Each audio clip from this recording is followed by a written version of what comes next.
Hello दोस्तों, नमस्कार। आज हम ग्लिम्पसेस ऑफ इंडिया का पार्ट 2 डिस्कस करेंगे। पहले पार्ट में हमने डिस्कस किया था अ बेकर फ्रॉम गोवा, जो कि काफ़ी मज़ेदार एक छोटी सी कहानी थी। और थैंक यू, आप लोगों का ढेर सारा इस पे प्यार भी मिला।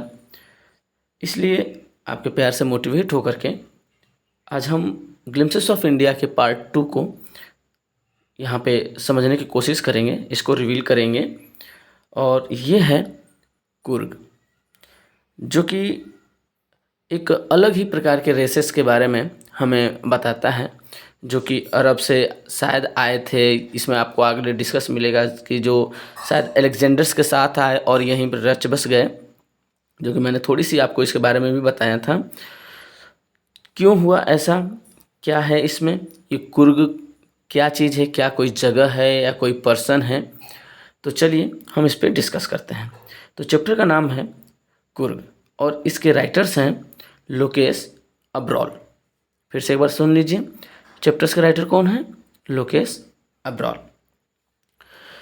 तो कहानी शुरू होती है एक ऐसी जगह से जो कि देखने में लगता है कि जैसे स्वर्ग से उतारा गया हो या स्वर्ग का एक हिस्सा हो, जो काफ़ी खूबसूरत है, जहाँ पे टूरिस्ट प्लेस है, लोग जाते हैं। और फाइनली जब इस कहानी को आप अंत में जब पहुँचते हैं इस कहानी के, तो आपको बुद्धिज़्म के बारे में भी पता चलता है, जो कि एज अ आपके बोनस के रूप में मिल जाता है। तो चलिए इस कहानी को आगे ले चलें, और मेरे आपसे रिक्वेस्ट है कि इसको पूरा देखा करें। इसको पूरा देखने के बाद आपका जो भी राय है आप उसको कमेंट में ज़रूर लिखा करें। तो कहानी शुरू करते हैं।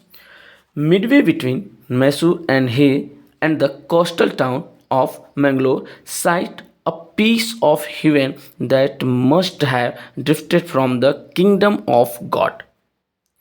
कहाँ से कहानी शुरू होती है? कह रहा है कि मिडवे बिटवीन यानी बीच में, कहाँ कहाँ के बीच में है यहाँ पे?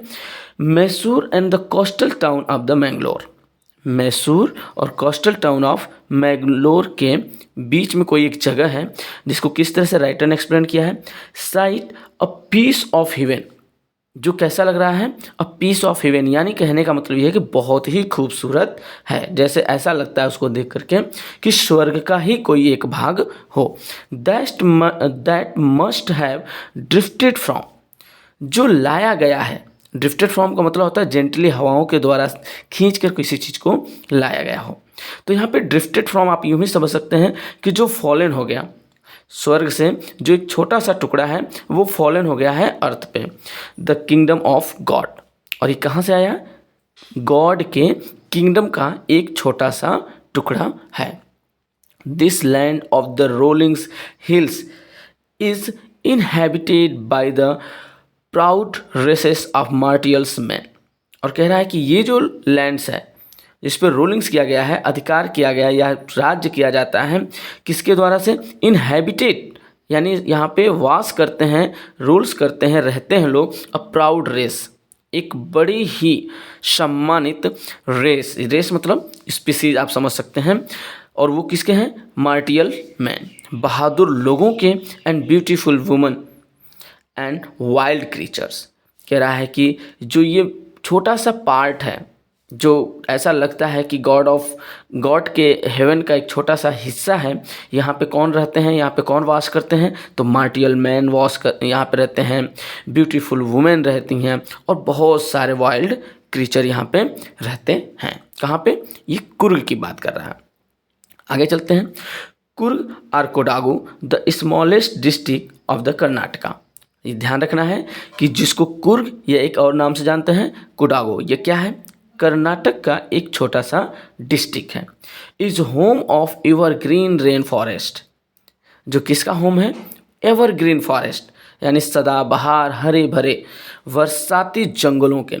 रेन फॉरेस्ट, और जहाँ मतलब जहाँ पे बहुत सारी बारिश होती है, और उस बारिश की वजह से वहाँ के जंगल भी हरे भरे रहते हैं, जैसे Amazon. Spice and coffee plantation, और यहाँ पे क्या मिलता है आपको? स्पाइस मिलता है, मसाले मिलते हैं, एंड कॉफ़ी के प्लांट्स भी यहाँ पे आपको मिलते हैं। Evergreen rain forest cover 30% of the districts. कह रहा है कि ये जो फॉरेस्ट है इसमें 30% यानी इस डिस्ट्रिक्ट का 30% जो है वो किससे कवर हुआ है, वो रेन फॉरेस्ट से कवर है। During the monsoon it pour enough to keep many visitors away.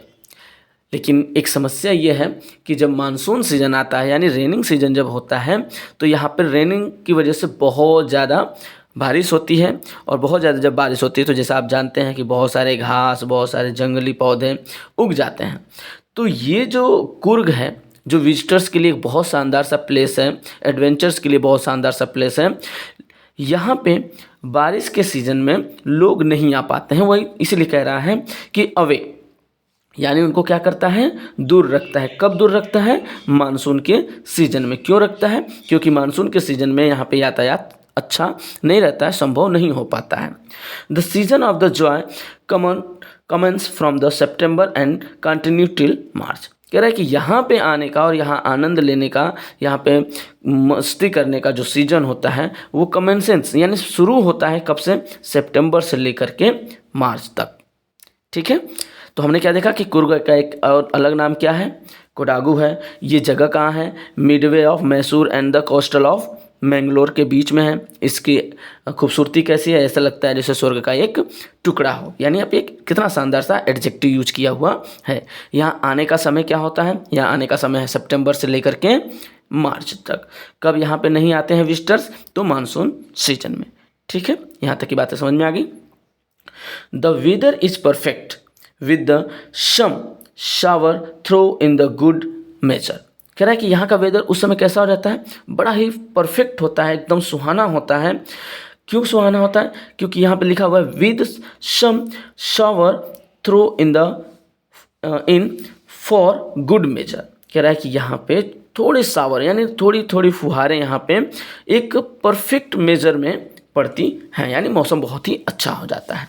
The air breathed of the invigoratings. Invigorating मतलब होता है जो आपको स्फूर्ति दे, तरोताज़ा कर दे। तो ब्रेथेस ऑफ द इनविगोरेटिंग्स कॉफ़ी। और यहाँ की वादियों में, यहाँ के चारों तरफ कॉफ़ी की एक मंद मंद सी खुशबू जो है वो फैल जाती है, जो आपको फुर्तीला बना देती है, आपको तरोताज़ा कर देती है। और कॉफ़ी हम लोग पीते ही इसीलिए है कि हम एक्टिव रहें, तरोताज़ा रहें। ठीक है, coffee state and the colonials bungalow stand tucked under the tree canopy. कह रहा है कि ये कॉफ़ी स्टेट्स में जो बंगलो हैं, बंगलो क्या होते हैं, जो कि चारों तरफ से बगीचों के बीच में जो घर बनाए जाते हैं वो बेंगलो होते हैं। Tucked under the tree canopy in the prime corner. यहाँ पे लिख रहा है कि ये सब चीज़ें कहाँ पे हैं, ट्री कैनोपी के नीचे। प्राइम कॉर्नर का मतलब होता है जो अत्यधिक एक तरह से आप स्वतंत्र रूप से या बहुत ही अच्छी जगह जो हो उसको हम प्राइम कॉर्नर कह सकते हैं, यानी उस एरिया की सबसे बेस्ट जगह पे। ठीक है, तो ये बेंगलो वगैरह कहाँ पे हैं, उस एरिया की बेस्ट जगह पे। कैनोपी होता है, आपने देखा होगा कि जो छोटे छोटे टेंट होते हैं उसको भी कैनोपी कहा जाता है। लेकिन यहाँ कैनोपी है कि ऊपर से जो वृक्ष हैं वो छाया बनाए हुए हैं, ऊपर से एकदम टेंट की तरह से बना रखे हुए हैं, और उनके ही नीचे एक जगह पे क्या है, बेंगलो भी वहाँ पे हैं, जहाँ पे टूरिस्ट वगैरह जाते होंगे, रहते होंगे। आगे लिखा है the fiercely independent people of the Coorg are possibly of Greek और अरेबिक डिसेंट्स।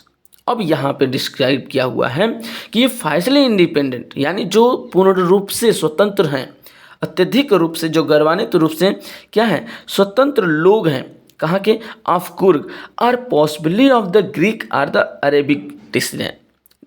कह रहा है कि ये हो सकता है, संभव है कि ये क्या हो, ये ग्रीक या अरेबिक क्या हो, डिसेंट्स हों, यानी वहाँ पूर्वज हों, या कह सकते हैं हम कि उस जगह के लोग रहे हों, या और भी कुछ रहे होंगे। तो इसको और डिफाइन करेंगे हम लोग आगे से। एज वन स्टोरी गोज, कह रहा है कि इसको प्रमाणित करने के लिए यहाँ पे एक कहानी है, यहाँ के लोग एक कहानी सुनाया करते हैं। क्या, a part of Alexander's army move south along the coast and settle here when return become the impractical.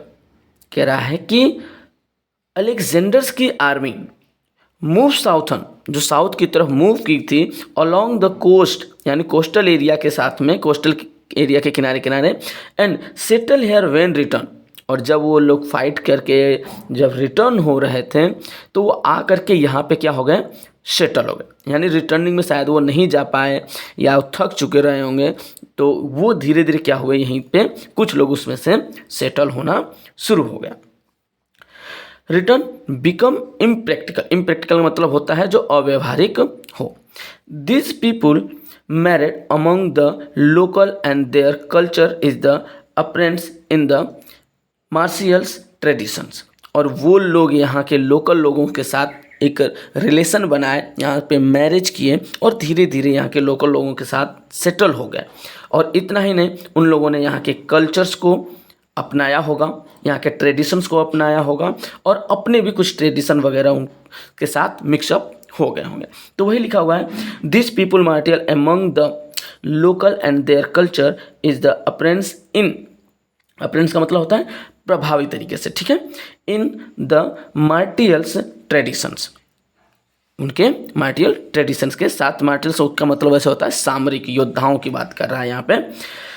Marriage and religions क्या है, रेटिस, ठीक है, रेटिस मतलब होता है संस्कार, यानी कह रहा है कि यहाँ के लोकल लोगों के साथ वो घुल मिल गए, यहाँ के रीति रिवाज, यहाँ के परंपराएं, यहाँ के संस्कार के साथ उन्होंने धीरे धीरे अपने आप को जोड़ा, यानी इनसे वो मिंगल होते गए, घुल मिल गए। जैसे कभी भी हो, जब आदमी एक स्टेट से दूसरे स्टेट या एक कंट्री से दूसरे स्टेट में जाता है तो वहाँ के माहौल में अपने आप को ढालने की कोशिश करता है और रहता है, प्लस अपना भी कुछ कल्चर्स, अपने कुछ रीति रिवाज वहाँ के माहौल में अपना प्रभाव वो छोड़ देता है। तो वही कह रहा है कि ये जो मार्टियल्स लोग जो थे, ये लोग रेशियल जो लोग थे, ये अलेक्जेंडर के आर्मी के साथ निकले थे, लेकिन रिटर्न होते वक्त यहाँ पे ही वो सेटल हो गए और यहाँ के लोगों के साथ घुल मिल करके रहने लगे। यहाँ पे उन्होंने शादी वगैरह भी कर ली। ठीक है, समझ में आ गया होगा मुझे उम्मीद है।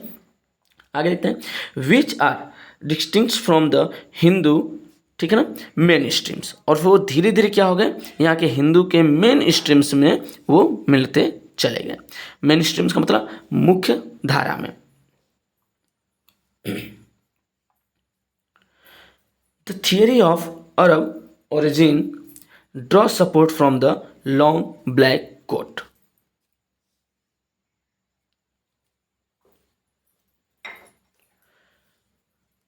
तो कह रहा है कि the theory of Arab origin, यानी अरब ओरिजिन की जो थियरी है, वहाँ के उत्पत्ति की जो थियरी है, draw support from the long black coat, यानी इस बात का क्या प्रमाण है कि ये अरब के थे या ग्रीक के थे, तो उससे रिलेटेड एक थियरी है कि जो अरब के लोग थे वो क्या करते थे, long black coat with the embroidered waist belt worn by the Kodavas. कह रहा है कि जो अरेबिक लोग हुआ करते थे वो एक ब्लैक कलर के लॉन्ग कोट पहना करते थे, यानी उनकी जैसा ही ये क्या करते थे, लंबा सा कुर्ता पहनते थे और उनकी कमर में एक बेल्ट होता था, या कह सकते हैं एक साफा होता था, या कह सकते हैं कि वो गमछा होता था जिसकी जो किनारी होती थी उस पर एम्ब्रॉयडरी का काम किया गया होता था, नक्काशी की गई होती थी। ठीक है, आगे कह रहा है, नोन एज कूपई, जिसको कूपिया कहा जाता था। क्या कहा जाता था, कूपिया कहा जाता था। जैसे आपने बेकर फ्रॉम गोवा में देखा था, पैडर कहा जाता था उनको, और वहाँ पे कि ब्रेड बनता था जिसको बॉल कहा जाता था। ठीक है, तो वैसे ही इनका जो ये ड्रेस होता था, इस ड्रेस को क्या कहा जाता था, कूपिया कहा जाता था। इट रिसेंबल द कूफिया वोन by the Arabs and the Kurds, जो कि किससे इसका रिसेंबल्स, किसको इससे सिमिलर किया जाता है, जो कि अरेबिक लोगों के ड्रेसअप से इसको मैच किया जाता है। कि जैसे अरब के लोग पहनते हैं, आज भी आपने देखा होगा कि अरब के लोग लंबे लंबे कुर्ते पहनते हैं, उस सर पे एक साफा बांधते हैं या सफ़ेद कपड़ा टोपी जैसा बांध लेते हैं। तो उनके वेशभूषा जो हैं, अरब के लोगों के वेशभूषा जो हैं, वो कुर्ग के लोगों के वेशभूषा से मैच करता है, जिसे ये मानते हैं लोग कि ये उन्हीं के डिसिडेंट्स रहे होंगे। आगे देखते हैं क्या है, Coorgi homes have a tradition of hospitality, कह रहा है कि कुर्गी जो लोग हैं इनमें एक ट्रेडिशन है। वो किस चीज़ का ट्रेडिशन है? हॉस्पिटैलिटी का, यानी सेवा सत्कार का, लोगों के आवाभगत करने का यहाँ पे एक ट्रेडिशन है। यानी ये लोग बहुत ही अच्छी तरीके से दूसरे का सेवा सत्कार करते हैं। And they are more than willing to recount numerous tales of the valours related to their sons and the father. और कह रहा है कि ये लोग विश्वास करते हैं, किस चीज़ में विश्वास करते हैं? Then willing to the recount, यानी दोबारा न्यूमरस, बहुत ही शानदार सी टेल्स, कहानियाँ सुनाते हैं, जिन कहानियों में किसके बारे में बात की जाती है? उनके पुत्र या उनके पिता के बारे में बातें की जाती हैं। यानी ये लोग अपने पुत्र या अपने पिता की बहादुरी की कहानियाँ सुनाया करते हैं, क्योंकि ये उसी के रेसेसिस थे, ये लोग योद्धा थे, ये लोग लड़ते थे, तो इनकी कहानियों में भी वही बातें होती थी। The Coorg regiment is one of the most decorated in the Indian army. और कह रहा है कि जो कुर्ग की रेजिमेंट है वो इंडियन आर्मी की one of the most decorated army है, या एक कह सकते हैं कि इंडियन आर्मी में सबसे ज़्यादा जो डेकोरेटेड रेजिमेंट्स है उसमें एक कौन सी है? कुर्ग की भी है, कुर्ग रेजिमेंट भी है। डेकोरेटेड का मतलब ये है कि यहाँ ये नहीं कि उनका मेकअप करने में या उस सजने संवरने में, नहीं, सैनिक का गहना जो होता है उसके मेडल्स होते हैं, उसका सम्मान होता है, उसका ऑनर होता है। तो जब जो सबसे ज़्यादा मेडल्स या जो सबसे ज़्यादा सम्मान मिला है वो किस रेजिमेंट को मिला हुआ है? वो कुर्ग रेजिमेंट को मिला हुआ है। ठीक है। The first chief of the Indian army, कह रहा है कि इंडियन आर्मी के जो पहले चीफ थे उनका क्या नाम था? जनरल करियप्पा। क्या नाम था उनका? जनरल करियप्पा। वाज अ कुर्गी, वो भी कौन थे? कुर्गी ही थे। समझ में आया? इसीलिए मतलब कहने का ये है कि ये कुर्गी बड़े ही बहादुर हुआ करते हैं। Even now Kodavas are the only people in the India permitted to carry fire arm without a licence. कह रहा है कि आज भी इनकी इस बहादुरी की वजह से, इनके इस वीरता की वजह से, कह रहा है कि इंडिया में एकमात्र ऐसे ये लोग हैं जो बिना लाइसेंस के फायर आर्म्स रख सकते हैं। अदरवाइज आप तो जाएं तो आपको लाइसेंस लेना पड़ता है। फायर आर्म्स का मतलब आप समझ लीजिए कि गन्स या ऐसे ही वेपन्स, ठीक है, जो ये बिना लाइसेंस के रख सकते हैं और रखते भी हैं। आगे वर्णन करता है कि यहाँ पे जो रिवर है, कौन सी रिवर है? Kaveri river obtain its water from hills and forest of the Coorg. क्या बता रहा है कि जो रिवर है कावेरी रिवर, इसको इसका पानी कहाँ से मिलता है? हिल्स से और फॉरेस्ट से। यानी जब बरसात होती है, क्योंकि रेन फॉरेस्ट है, तो पानी जो है वो बह करके कहाँ आता है? रिवर कावेरी में। और यहाँ क्या क्या चीज़ें पाई जाती हैं? तो यहाँ पे एक महाश्री करके एक फ़िश पाई जाती है। Mahseer a large fresh water fish, जो खूब विशाल होती हैं, बहुत बड़ी बड़ी सी होती हैं। अबाउंड इन दिज वाटर्स, यानी इसमें उनकी उपलब्धता है। आगे कह रहा है kingfisher dive for their catch while squirrel and the langur drop partially eaten fruits for the mischief of the enjoying the splash and the ripple effect in the clear water। आगे कह रहा है कि एक पक्षी होती है किंग फिशर, ये पानी में डाइव करती है और उनमें से छोटी छोटी मछलियों को पकड़ के खाती है। ये ब्लू कलर्स की एक पक्षी होती है, छोटी सी, जो पहले तो जंप करके पानी के अंदर जाती है और मछलियों को पकड़ के फिर पानी के ऊपर से उड़ जाती है। इसके साथ आगे कह रहा है कि स्क्वेरल्स और लंगूर ये वहाँ पे क्या करते हैं? खाने को, जो उनका फ्रूट्स है, उन फ्रूट्स को वो खाते हैं और बचे हुए जो पार्ट्स होते हैं उसको वो पानी में फेंक देते हैं। और जब पानी में फेंकते हैं तो उससे क्या होता है? उससे पानी के अंदर एक उछाल आता है, रिपेल होता है, यानी तरंग उठती है, और उसको वो उस इफ़ेक्ट को देखकर उनको बहुत अच्छा लगता है, बहुत आनंदित होते हैं, बहुत ही एंजॉय करते हैं। Elephants enjoy being bath and the scrubbed in the rivers by their mahout. और जो हाथी हैं वो अपने महावत के द्वारा रगड़े जाने पे, जब यानी कहने का मतलब ये है कि जो हाथी हैं वो नदी में नहाती हैं और उनका महावत जो है, उनका जो ड्राइवर है, उनको जो हाँकने वाला होता है उसको महावत कहते हैं, वो स्क्रब करता है, उनके शरीर को रगड़ रगड़ के उनको नहलाता है। इसका एंजॉय कौन ले रही हैं? हाथियाँ। The most laid back individuals become the converted to the life of the high energy adventures with the reverse rafting। कह रहा है कि और बहुत सारे लोग क्या करते हैं कि यहाँ आते हैं और अपने जो जिनके अंदर बहुत सारा उत्साह है, जो एडवेंचर्स पसंद करते हैं, वो लोग भी यहाँ आते हैं और क्या करते हैं, यहाँ पे राफ्टिंग करते हैं। क्या करते हैं? राफ्टिंग। राफ्टिंग क्या होता है? लहरों के साथ एक वोट होती है जिसमें हवा भर करके उस पर लोग तैरते हैं। लहर जितनी स्पीड में जाती है उसी स्पीड से उसके साथ वो भी लोग वहाँ पे तैरते हैं। कनोइंग्स करते हैं, रेपलिंग्स करते हैं। कनोइंग क्या होता है? एक पतली सी नाव होती है जिसमें एक आदमी बैठ करके उसको खेता हुआ चलता है। आगे कह रहा है रेपलिंग्स, रॉक क्लाइंबिंग्स। और इतना ही नहीं, यहाँ के माउंटेन्स पे लोग आकर के क्लाइंबिंग करते हैं, रॉक क्लाइंबिंग करते हैं एंड माउंटेन बाइकिंग। और क्या करते हैं? माउंटेन बाइकिंग करते हैं।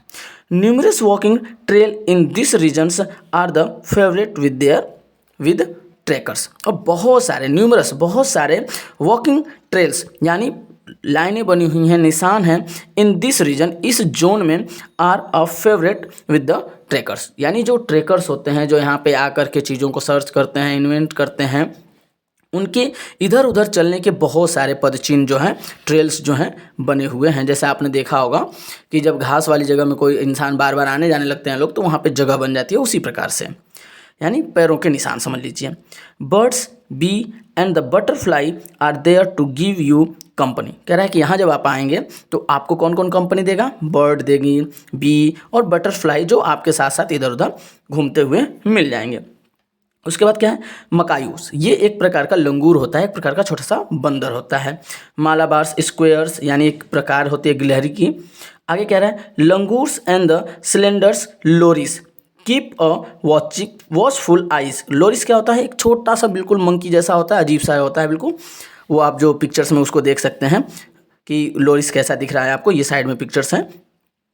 Watchful eyes from the tree canopy, जो क्या करते हैं? ऊपर से आपको निहारते हैं, देखते हैं। I do how your prefer to step aside for the wild elephants. ठीक है ना?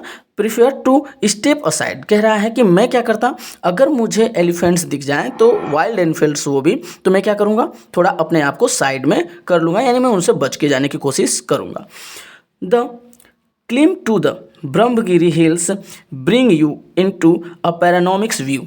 और कह रहा है कि जो ब्रह्मगिरी हिल्स है, जहाँ से आपको एक पैरानॉमिक्स व्यू का मतलब एक वाइड व्यू, बहुत दूर दूर तक आपको वहाँ से दिखाई देगा, of the entire mystery landscape of the Coorg, यानी रहस्यमयी जो कुर्ग की लैंड्स है वहाँ से आप देख सकते हैं। A walk across the rope bridge lead to the 64 acres island of the, क्या लिखा है? निसारगढ़ धाम। और वहाँ से आप रोप ब्रिज के माध्यम से जब आगे बढ़ेंगे तो एक प्लेस है जिसको निसारगढ़ धाम के नाम से जाना जाता है।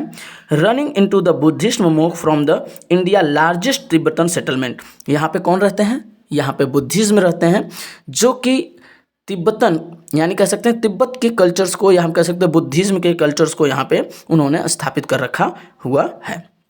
At the nearby Bylakuppe is a the bonus. और कह रहा है कि कहाँ पे है यह है? बाई लेकूप। कहाँ पे है? बाई लेकूप में है। इज अ बोनस, और ये क्या होगा? आपके लिए बोनस होगा। यानी आप कुर्ग घूमने आए और साथ में आपको नीलगिरी के पहाड़ियों के पास से होते हुए आपको एक तिब्बत का एक बहुत ही अच्छा सा प्लेस भी, तिब्बतन कल्चर्स या बौद्धिज्म का एक सेटलमेंट आपको देखने को मिल जाएगा। द मोंक इन रेड, जो यहाँ के मोंक्स हैं, जो यहाँ के साधु संत हैं, वो in red Archer and the yellow ropes, जो कैसे दिखते हैं? रेड ऑर्चर्स में और येलो रोब्स में, कपड़े में दिखाई देते हैं। Are amongst the many surprise that wait to be discovered by. और कह रहे हैं बहुत सारे यहाँ पे सरप्राइज हैं, बहुत सारे ऐसी चीज़ें हैं जो वेट कर रही हैं किसका? डिस्कवर्ड होने के लिए। किसका वेट कर रही हैं? डिस्कवर होने के लिए by the visitors searching for the heart and soul of India right here in Coorg, जो कि खोज में हैं। भारत के हर्ट को यहाँ पे कुर्ग में खोजने की तलाश में या खोज की तलाश में यहाँ लोग आते हैं। तो इस प्रकार से आपने देखा कि हमने किसके बारे में डिस्कस किया, कुर्ग एक प्लेस के बारे में डिस्कस किया है जो मैसूर और मैंगलोर के बीच में है, जो ऐसा लगता है कि हेवन से ड्रॉप किया गया है। फिर यहाँ के जंगलों के बारे में हमने पढ़ा कि बहुत सारे एनिमल्स होते हैं। फिर यहाँ आने वाले वो यंग लेट्स के बारे में हम लोगों ने बात किया जो यहाँ राफ्टिंग करना चाहते हैं, माउंटेनिंग करना चाहते हैं। और फिर हमको आगे राइटर्स कहता है कि एक प्लेस यहाँ पे आपको बोनस के रूप में देखने को मिल जाता है, जो किसका है, मोंग का है, बुद्धिज्म का सेटलमेंट है, जहाँ पे आप आकर के इन मोंग्स को भी देख सकते हैं। इस तरह से ये जो कुर्ग है ये भारत के हृदय के समान है और यहाँ की चीज़ें विजिटर्स को इन्वाइट करती हैं कि आइए और हमें अनफोल्ड कीजिए। मुझे उम्मीद है आपको ये अच्छा लगा, समझ में आया। आप बस कहानी के रूप में इसको याद रखिए और वीडियो थोड़ी सी भी आपको लगती है कि मैंने मेहनत की है और आपको अच्छा लगा, समझ में आया, तो लाइक और शेयर ज़रूर करें। आप लोग देखते हैं वो मुझे बहुत अच्छा लगता है, लेकिन शेयर कर देंगे जिससे मेरी वीडियो आगे तक दूसरे बच्चों तक पहुँचेगी, जिससे उनका भी फ़ायदा होगा। Thank you. मिलते हैं अगली वीडियो में, तब तक के लिए नमस्कार।